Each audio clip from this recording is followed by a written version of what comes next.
a gente vai perceber que força é uma coisa e hipertrofia é outra, né? Embora as coisas costumam caminhar juntas. E, obviamente, o sistema neuromuscular ele está relacionado com as duas. Então, em primeiro lugar, pessoal, a definição, né? O que é o treinamento de força? Então, no nosso meio acadêmico, nós utilizamos essa expressão, treinamento de força. Né? O treinamento de força, alguns falam treinamento com pesos, exercícios com sobrecargas, né? E popularmente, então, a musculação, tá certo? Mas lá no DEX, né, os descritores de ciências em saúde, ele vai utilizar aí o termo treinamento de força, né, como o descritor para o que a gente chama de musculação. Então, quando eu botei duas imagens aqui, né, eu botei uma imagem de um atleta de halterofilismo e uma imagem de um atleta, né, um grande atleta do fisiculturismo, o Arnold Schwarzenegger. Então, o que a gente percebe? Sem dúvida, os dois praticaram treinamento de força, né? Os objetivos de cada um são extremamente diferentes, né? A gente tem uma pessoa ali totalmente focada na performance física, isso é, de performance de força, né? Então ela vai subir lá no palco para demonstrar sua força. Ela levanta peso, né? Então quanto mais força, melhor. E nesse caso, ninguém está preocupado com a estética. Tá? Então, se a pessoa, por acaso, não tiver um físico simétrico, definido, com volume muscular, isso não vai importar nesse momento, a questão estética. O que importa é que o peso suba. Né? Então, a gente tem uma forma competitiva da musculação, que é o halterofilismo, que é em produzir força. E já do outro lado ali, o Arnold Schwarzenegger, ele está num outro campo de competição da musculação, que é a competição estética, né, o fisiculturismo. Percebam que, para esse atleta de fisiculturismo, o quanto ele tem real de força não faz muita diferença. Por que não faz muita diferença? Ele não sobe no palco para levantar nada, para desenvolver uma performance de força, né? Ele sobe para exibir a sua estética, o quanto ele construiu de músculos, isso é, volume muscular, o quanto esses músculos estão simétricos e definidos. Né? É isso que faz ele ser um campeão, que ele se destaque no fisiculturismo. Então, a gente tem aí duas modalidades competitivas da musculação, isso é, do treinamento de força, que são bem diferentes e com focos totalmente diversos. Então, aqui a gente já percebe que a atleta que está levantando peso, ela quer força. O atleta que está exibindo físico, ele quer hipertrofia. Né? Então, as coisas andam juntos? Andam, não tenho dúvida da força que o Schwarzenegger tinha. Né? Mas vejam bem que o objetivo são diversos, né? Esses objetivos são diferentes. A força muscular, ela aumenta aproximadamente 40% em indivíduos destreinados, 20% em moderadamente treinados, 16% em treinados, 10% nos avançados, 2% em atletas de elite. Quando a gente fala de períodos aí de 4 semanas a 2 anos. Por quê? A maior parte dos estudos são feitos nesse tempo, né? A gente tem vários estudos aí de 4 a 12 semanas, que são estudos de curta duração, que geralmente é o tempo que o cara está desenvolvendo um estudo ali, às vezes no mestrado, né, uma especialização. Então, tem muitos estudos de curto prazo, né, de poucos meses. Mas mesmo quando são acompanhados por mais tempo, aí, na casa aí de 2 anos, se percebe que os ganhos, eles são assim, ó. Quem tem mais desenvolvido tem muito pouco ainda a ganhar. Né? Atletas de elite, 2%, em 2 anos de treinamento. Então, o cara treina muito para levantar um pouquinho de peso a mais, para melhorar um pouquinho lá a sua força. Já no caso do iniciante, ele é o que mais se beneficia do exercício físico, né? Se for a gente ver quem que ganha mais quando, né, num determinado tempo, é quem está começando, né? Então ele tem muito a ganhar. E estudos de curta duração, aí 2, 3 meses, mostram aí aumentos de 40% de força em indivíduos que eram até então sedentários, né?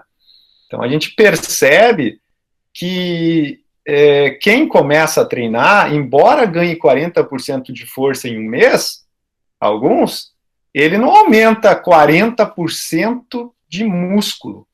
Vocês já pararam para pensar nisso? Poxa, o cara ele ganhou 40% de força, mas ele aumentou tudo isso, o músculo? E eu vou dizer para vocês, em um mês, não vai ganhar quase nada. Você não vai perceber um ganho de massa muscular em um mês, embora a síntese proteica já esteja acontecendo.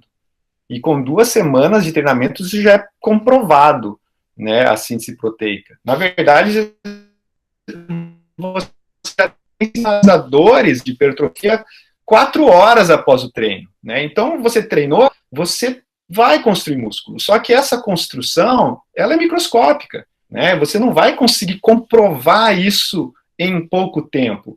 E ela também não é de uma forma significativa com um mês de treinamento. Tá? Então, a gente percebe que a maior parte desse ganho de força, ele não vem de aumento de massa muscular. Ele vem da onde? Vem do nosso ajuste neural.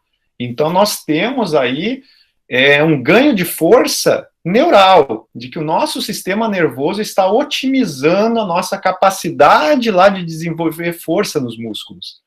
Tá? Quem desenvolve força é o músculo, mas se ele não tiver a coordenação, né, a sinalização do sistema nervoso, né, fazendo com que ele desenvolva essa força, você não consegue desenvolver esse potencial muscular todo.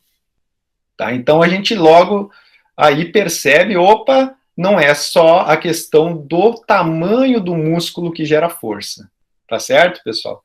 Então, talvez aí no início, né, você tem alguém aí começando agora, a graduação, há pouco tempo, ainda não tenha respostas para esse tipo de coisa. Poxa, mas por que um braço de 40 centímetros às vezes gera menos força que um braço de 30, né? Isso já descartando até a questão da gordura corporal, né? Porque esse seria um fator, né? Você pode ter um braço com mais ou menos gordura, mais ou menos músculo. Mas vamos dizer que com as mesmas dobras cutâneas de bíceps e tríceps, a circunferência de centímetros de diferença, às vezes a menor gera mais força. Por que gera mais força se tem menos músculo? E aí a gente vai conversar um pouquinho sobre isso a partir de agora. Né? Então, disso que eu estava falando até agora, pessoal, da evolução aí do tempo de treinamento, a gente vê nesse gráfico, né? Deixa eu passar aqui o mouse. Opa. A gente vê aqui, ó, que com o passar do tempo em semanas, né? Weeks, a gente tem aqui, ó, 4 semanas, 1 mês, 2 meses, 3, 4 meses, né? E aqui o percentual de contribuição no ganho da força máxima. Né? O que a gente percebe? No início do treinamento, fatores hipertróficos, isso é, ganho de músculo, de volume muscular, tamanho muscular, eles são menos importantes, eles contribuem menos no ganho da força. Quem que contribui mais? Está aqui, ó, fatores neurais. Quanto tempo que demora para os fatores neurais deixarem de ser mais importantes? 3 meses. Tá? Então, durante 3 meses, os seus ajustes neurais eles são mais importantes no ganho de força do que a própria hipertrofia, próprio ganho muscular. Tá? Outra coisa, vejam num primeiro mês de treino como o ganho neural ele é absurdo. Quase toda a força que você ganha vem do ajuste neural, muito pouco de hipertrofia, né? E, na verdade, a história triste é que se você não dá continuidade nesse treinamento, você zera esse ajuste neural, você destreina e é muito rápido isso.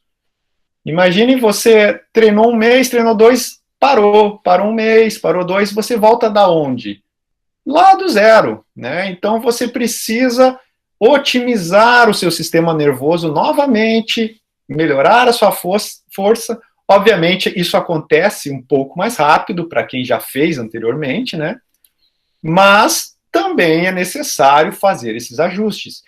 E tem gente que vai para a academia um mês e para. Aí vai mais um mês, para. Vai mais um mês, para e depois comenta assim: puxa, professor, eu não consigo ganhar massa muscular. Eu treino, treino, treino, não dá certo. Só que essa pessoa, ela nunca deu continuidade, ela nunca se deu a essa possibilidade de ter regularidade, continuidade no treinamento. Então, ela nunca saiu da fase neural do treinamento. Ela está sempre lá otimizando o sistema nervoso, destreinando, otimizando o sistema nervoso, destreinando. E para a gente realmente exigir do músculo e fazer com que o músculo, de fato, apresente a melhor condição para a hipertrofia, a gente precisa desse ajuste neural. Tá? No longo prazo, o músculo ele vai desenvolvendo, mas é coisa de longo prazo, tem que ter paciência, né? Ok, pessoal? Esse gráfico ele mostra que em estudos de longo prazo, talvez aí após, tá lá, 104 semanas, isso aqui é 2 anos, né? Cada ano aí tem 52 semanas. Então a gente percebe que a coisa pode até se inverter novamente. Por quê? Porque você chegaria no seu limite genético para ganho de massa muscular, e a partir daí o ganho de força ele precisa ser mais e mais neural ainda. E a otimização neural passa talvez a ser novamente mais importante do que o ganho muscular. E como que acontece, então, essa adaptação neural? O que acontece, né, com o meu sistema nervoso para que eu ganhe força? Então, há os ganhos neurais, né? Os ganhos neurais a partir de coordenação intra e intermuscular. Tá? Então, algumas coordenações são relacionadas a um próprio músculo, que são coordenações intramusculares, e de relação desse músculo com outros naquela ação, né? Naquela ação muscular. Então, é uma coordenação intermuscular, engloba outros músculos. Tá? Então, primeiro falando aí da coordenação intramuscular, primeiro item, né? Maior recrutamento de unidades motoras. Então, vejam bem, a gente consegue, com o treinamento, acionar, né, ativar unidades, acessar unidades motoras.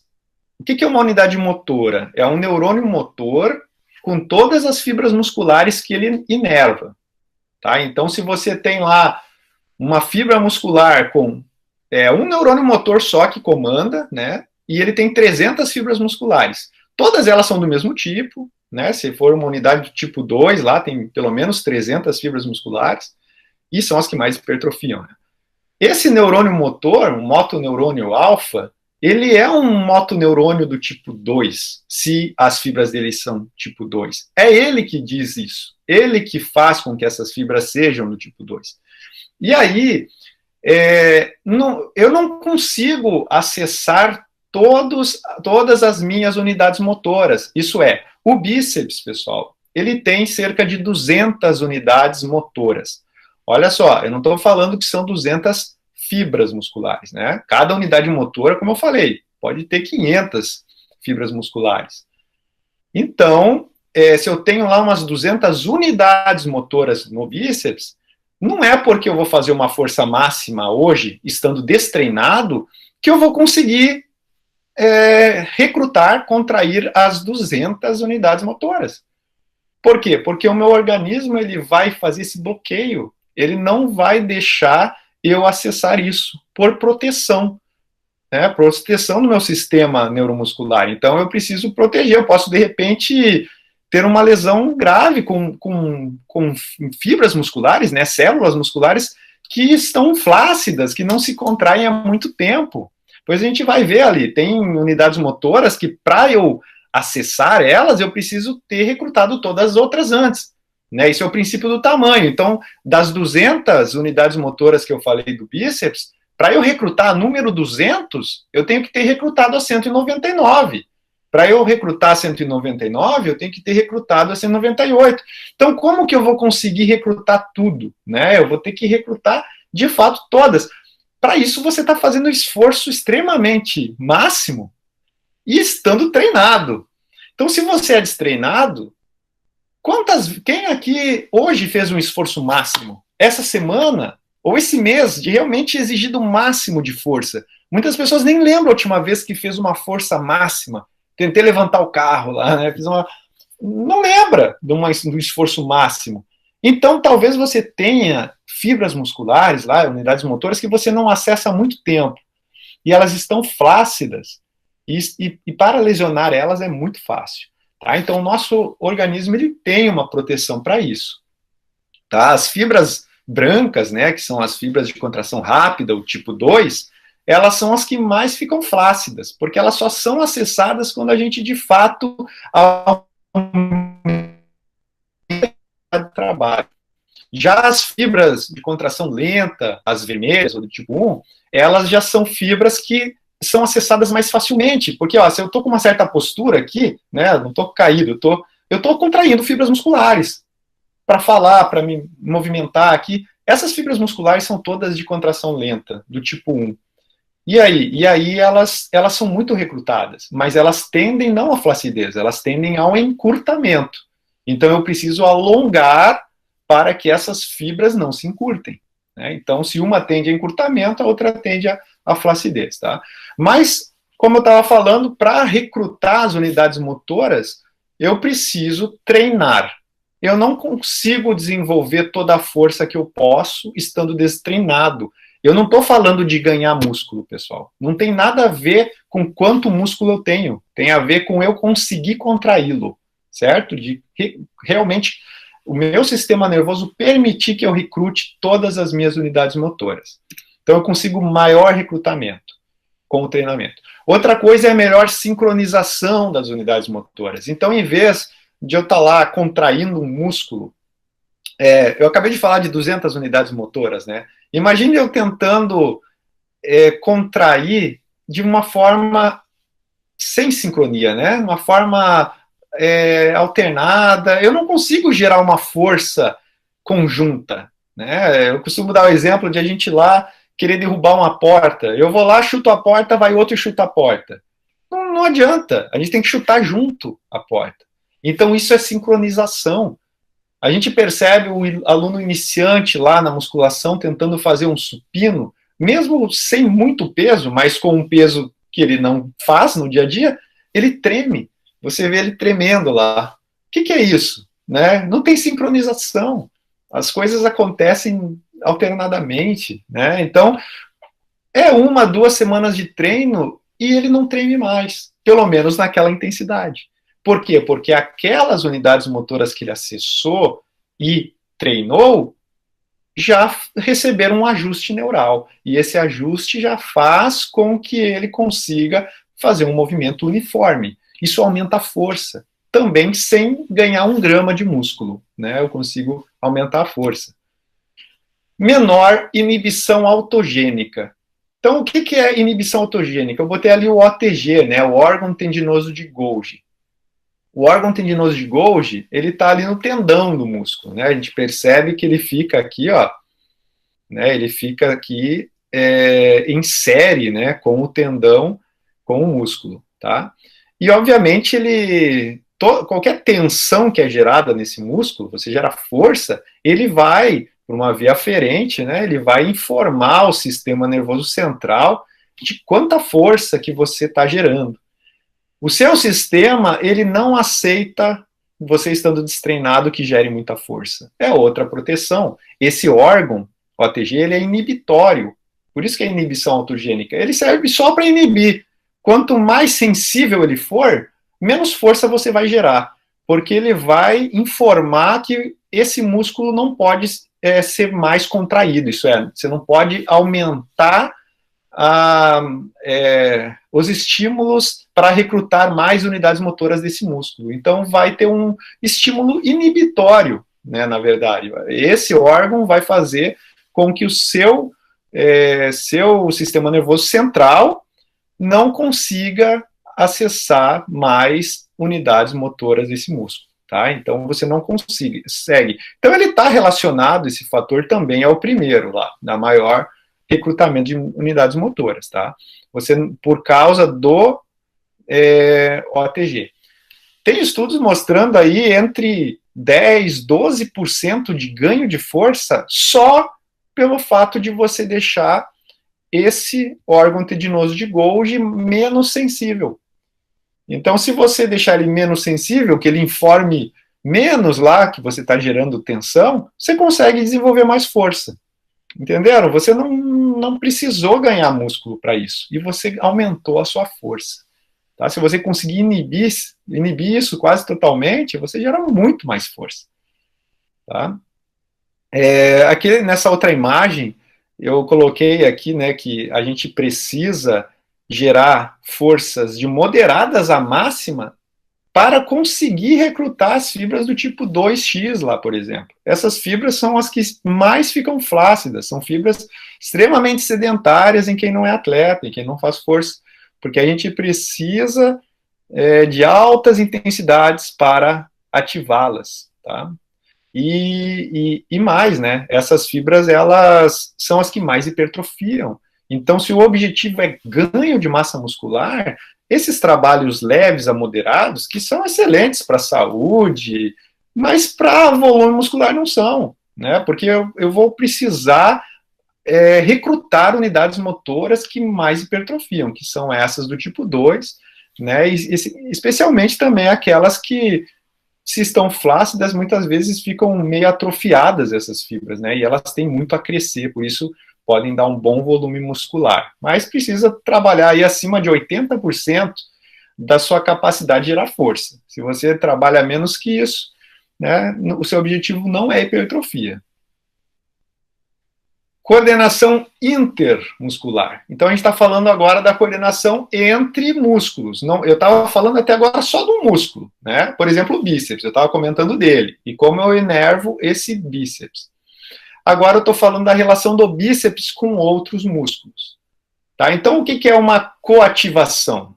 Uma coativação é quando você quer contrair um bíceps, mas você também contrai o antagonista dele, que é o tríceps. O que o bíceps faz? Ele faz a flexão do cotovelo, né? O bíceps, o braquial, o braquioradial, né? Mas falando de bíceps, flexão do cotovelo. O tríceps, ele faz exatamente o oposto, ele se contrapõe a esse movimento, ele faz a extensão do cotovelo.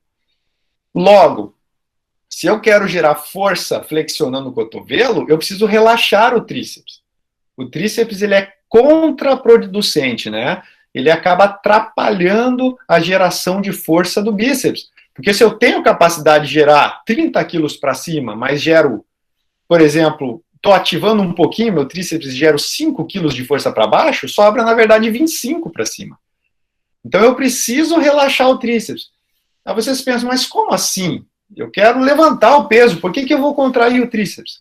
Pessoal, estudos com eletromiografia.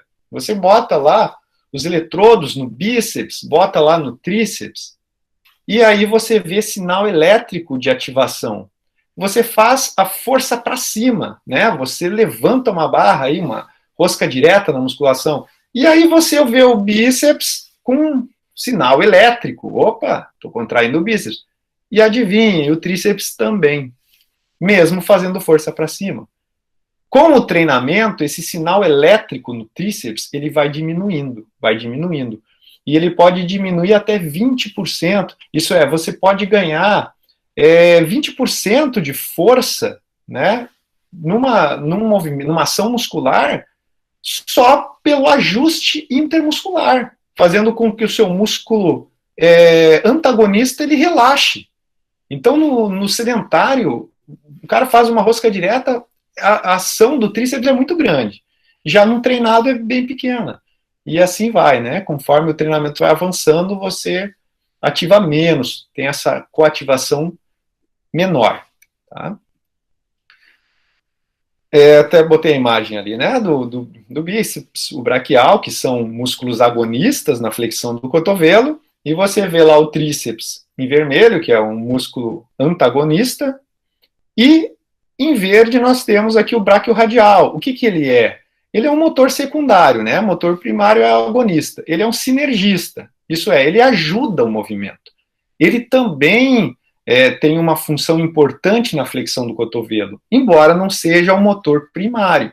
Isso é um sinergista. E ele também precisa ter aquele mesmo ajuste, como eu falei, de chutar a porta, só que agora falando entre músculos, não entre unidades motoras de um músculo. A gente está falando entre o músculo bíceps, o braquial, o bráquio radial, todos chutando a porta ao mesmo tempo, né?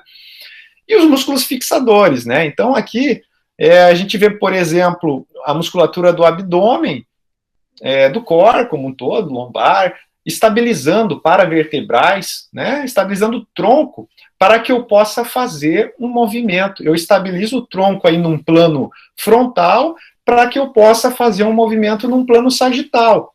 Então, essa estabilização ela é importante também para a ação muscular com qualidade, com eficiência nas alavancas. Então, parte dessa coordenação intermuscular, até mesmo os músculos fixadores aí, né? Ok?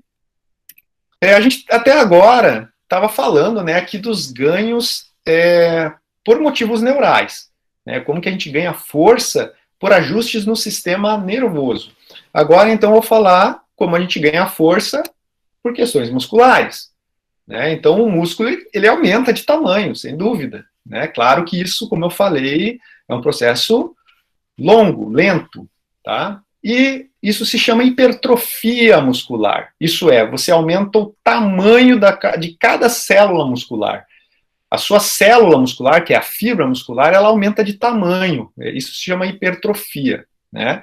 Obviamente, quando uma célula aumenta de tamanho, ela pode aumentar por questões miofibrilares, que são as proteínas contráteis, principalmente a miosina e a actina.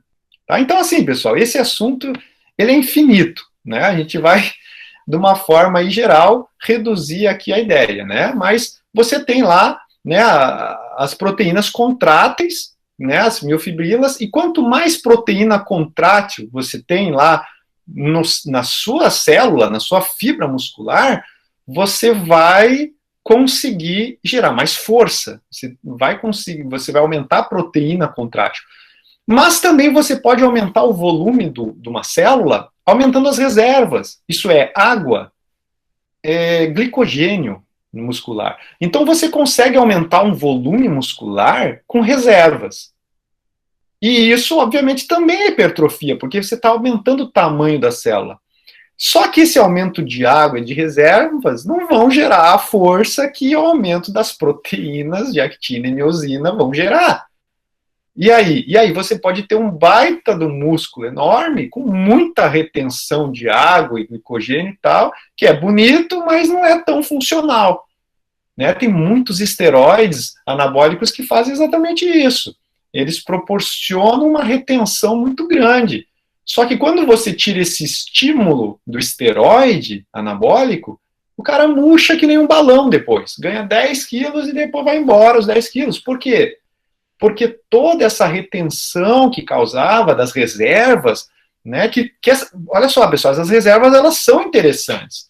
Elas fazem com que a hipertrofia até das miofibrilas aconteça mais facilmente num ambiente superhidratado, né, mas tem que entender que isso não vai ficar, né, isso vai embora quando cessa o estímulo.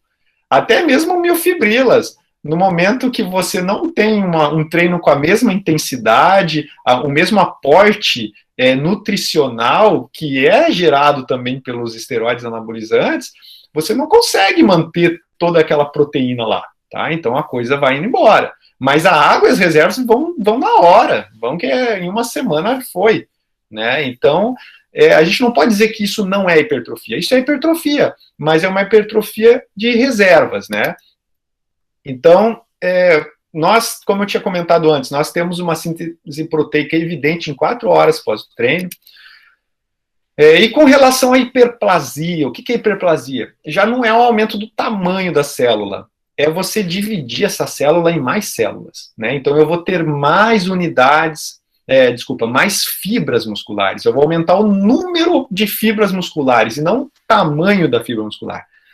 Então, hiperplasia, acreditem, pessoal, em 2000 a gente não sabia se acontecia hiperplasia ou não, e hoje também não. Tá? Então, em 2020 ainda não está elucidado. Na verdade, todos, né, a maioria acredita que sim, que acontece a hiperplasia. Esse é outro assunto infinito, né? Mas artigos que comprovem, estudos que comprovem a hiperplasia no ser humano não tem. Tá? Não dá para afirmar, olha, acontece sim, com certeza está aqui. Tá? Então é uma coisa, como eu falei, a gente poderia discutir em outro momento, é um assunto longo, mas não está comprovado. Mudança no tipo de fibra muscular.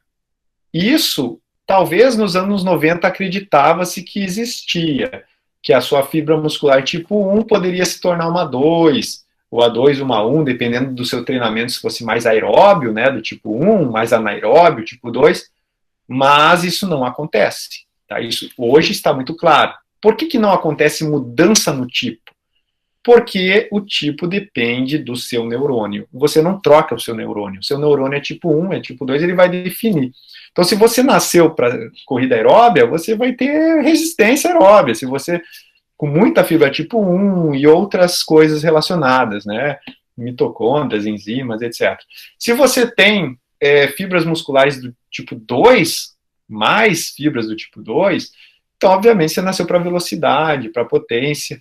Tá? Então, são coisas que não dá para mudar.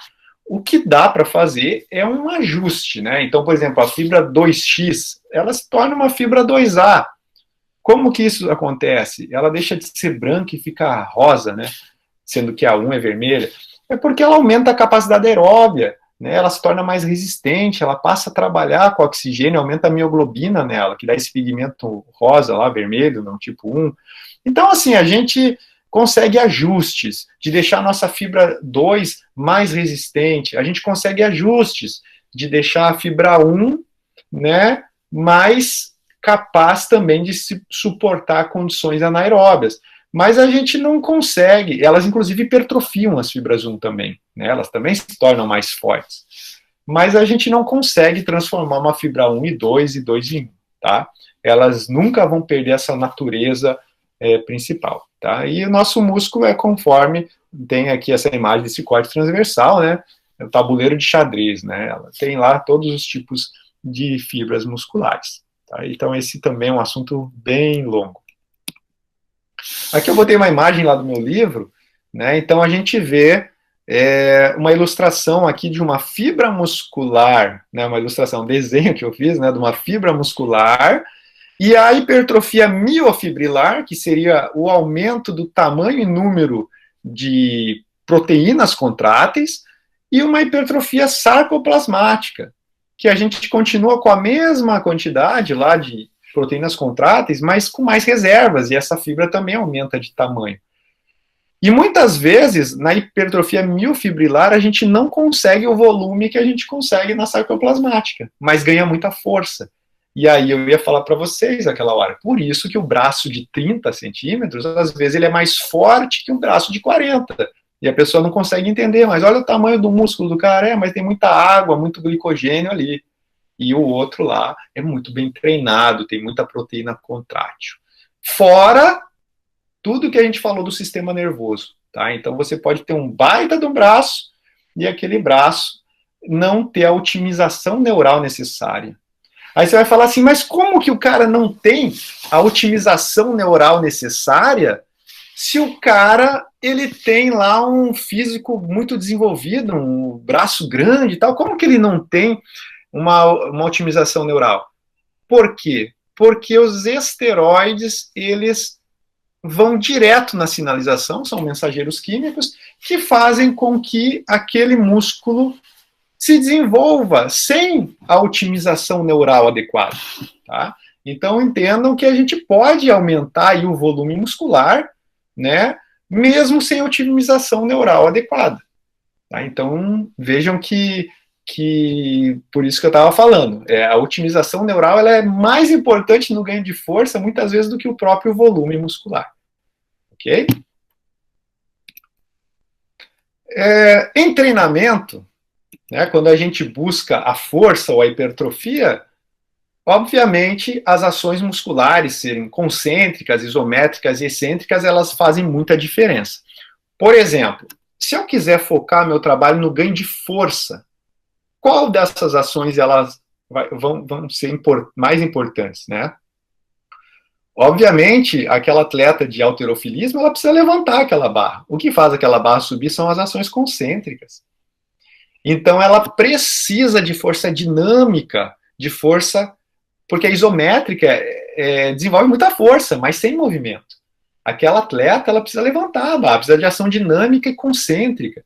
Então, não adianta ela ficar trabalhando com foco no excêntrico e não conseguir a ativação necessária para desenvolver a força concêntrica. Então, claro que no halterofilismo, o foco, ninguém vai ficar lá ajudando ela a subir a barra para ela segurar na descida, que é o que o fisiculturista faz com foco na excêntrica. Porque a excêntrica, ela é a principal ação para microlesões musculares, a hipertrofia. Então, talvez para o fisiculturismo, a subida da barra não interessa tanto, o que interessa é a descida, acreditem. Então, a gente pode ajudar ele a subir e ele controlar, né, a descida. Inclusive, ele pode até subir com uma carga que ele mal conseguiria subir sozinho. E muitas pessoas que não conhecem isso vão ver lá na academia o personal ajudando o cara a subir e vão falar, para que isso? Baixa o peso, faz sozinho, né? Tá querendo se achar lá, fazendo o cara ajudando ele, mas não entende que ele está fazendo um trabalho excêntrico. Né? Então, é ali naquele trabalho excêntrico que ocorrem mais microlesões. Vejam bem, eu não estou falando que todo mundo tem que fazer isso. Isso já é um método avançado de treinamento. Né? A gente está falando de uma série negativa. Então, tem princípios aí avançados de treinamento que vão fazer você ir além do que você conseguiria sozinho, né? Da falha concêntrica. Você vai na falha excêntrica. Tá? Então, isso é muito lesivo. Você pega uma pessoa sedentária e fazer isso, ela não se mexe no outro dia. Tá? Então, não achem que, não, então para hipertrofia o treino tem que ser assim. Não, é um estágio avançado de trabalho. Né? Com relação a repetições no treinamento, focando a questão da força, da hipertrofia, né? Então, com base no que nós estudamos, pessoal, né? Primeiro a gente vê esse número ali, né? 3 séries de 10 RMs. Olha que é um número mágico, né? Olha, 3 de 10. Essa sigla do lado, RM, repetições máximas, tá?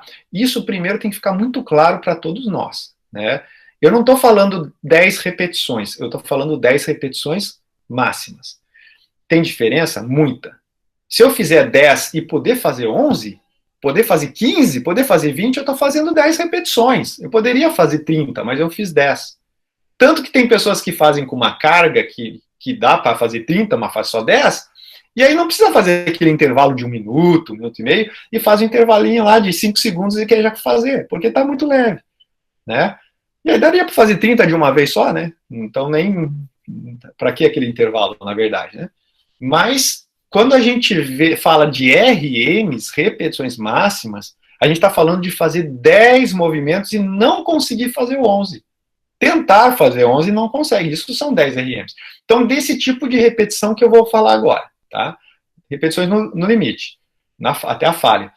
Quando a gente fala de trabalho submáximo, que não é até a falha, esse trabalho ele é importante também. E principalmente para iniciantes, principalmente em sessões de reabilitação, recuperação, mas trabalho de hipertrofia, trabalho de força é até a falha. São com RMs. Inclusive para idosos, pessoal. Os estudos que mostram resultados para osteoporose, para sarcopenia, são assim, com repetições máximas. Claro que ele vai fazer bem feito o movimento. Ele não vai se entortar para fazer. Ele vai fazer no limite dele, bem feito, perfeição. Tá? Então, falando de repetições máximas, a gente tem lá esses números aqui, né, que a literatura nos apresenta. 1 a 5, força máxima. 6 a 12, hipertrofia. Acima de 13, resistência muscular localizada. Tem pessoas ainda que confundem as coisas. Vão achar que mais de 13 é para definição. Opa, como assim? Cada coisa é uma coisa. Eu quero ter resistência muscular, isso é, num determinado percentual da minha carga de um RM, isso é, se eu consigo fazer supino com 100 quilos uma vez, com 80 quilos, isso é, 80% do meu RM, quantas vezes eu consigo? 10 vezes? Depende da sua resistência muscular localizada. Se você fizer 8 vezes, você tem menos resistência. Se você fizer 12 vezes, você tem mais resistência. Eu estou falando de um mesmo percentual da 1RM. 80%, por exemplo, da sua capacidade de força máxima, né? Mas as pessoas confundem, acham que fazer muitas repetições vai ser bom para definir. O que é definição, pessoal? Definição é você ter volume muscular sem gordura. Como que se tem volume muscular? Com o trabalho de 6 a 12 repetições. Como que se tira a gordura? Fechando a boca. Isso é, déficit calórico, ingerindo menos calorias do que a gente precisa. Eu vou utilizar a gordura como energia. Então, resumidamente, o trabalho de definição é um trabalho de hipertrofia. Tem muito fisiculturista que não muda nada o trabalho dele, de fase de bulk ou de cutting. O que muda são as drogas, a dieta, principalmente, né? Mas, enfim, com relação aí a essas diferenças, por que força máxima tem poucas repetições, né? Vejam bem, aqui o objetivo é ajustes neurais para desenvolver a força máxima ao extremo. Então, se eu preciso de ajustes neurais, como naquela foto lá da halterofilista, eu preciso fazer uma altíssima intensidade com poucas repetições, porque o meu foco é na fase concêntrica, o meu foco é nos ajustes neurais. Já quando eu quero hipertrofia, eu preciso já gerar uma fadiga muscular no sentido de acidose metabólica, de acúmulo de íons hidrogênio. É uma condição de hipóxia no músculo, de falta de oxigênio, de microlesões. Então, o meu foco já é estender em mais repetições, fazer mais, focando na série negativa, que vai gerar um ambiente desconfortável, não só do ponto de vista tensional, que é de 1 a 5, mas metabólico. Então, de 6 a 12, eu vou exigir do meu músculo tensionalmente e metabolicamente. Já de 1 a 5, não. A exigência é muito mais em tensão, não é tanto nessa questão metabólica, tá? Então, o foco da hipertrofia ele se perde. Tem atletas de luta, né? Eles não podem ganhar massa muscular. Você tem um judoca que compete até 70 quilos. Se ele aumentar para 71, ele passa e vai lutar com os caras mais pesados. Então ele tem que ser o mais forte possível no peso dele. Como ganhar força sem aumentar o peso? Então você não quer ganhar músculo, na verdade. Você quer ganhar força. Ele treina assim, ó, com poucas repetições e altíssima intensidade, para otimizar os fatores neurais, o estresse tensional. E ele não quer aumentar a massa muscular. Aquele que, né, acaba se tornando lá focado na questão da estética, acaba se apaixonando por isso, ele acaba passando de categoria, vai lutar com os caras mais pesados lá também. Né? Não adianta querer aumentar muito o volume muscular, a gente quer performance. Tá? Então são coisas diferentes, a performance de força e a hipertrofia. Né?